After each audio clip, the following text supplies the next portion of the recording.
This 5-minute solution will show you how to change Steam password. Open your Steam and make sure to log into your Steam account. Click on your name and click on account details.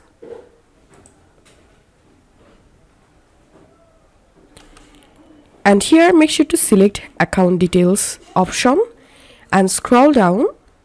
Under account security section, you will get change my password. So click on it.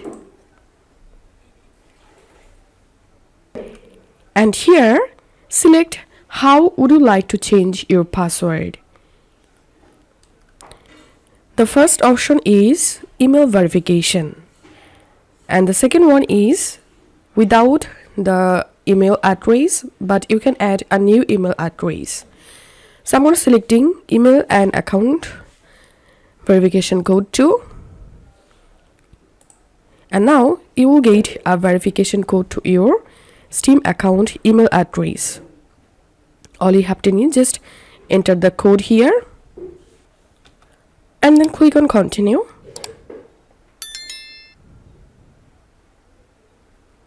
And then here you can easily write your new password, retype the password here, click on change password, and your Steam password will be changed. If you find this video helpful, make sure to subscribe 5-minute solution. See you in the next video.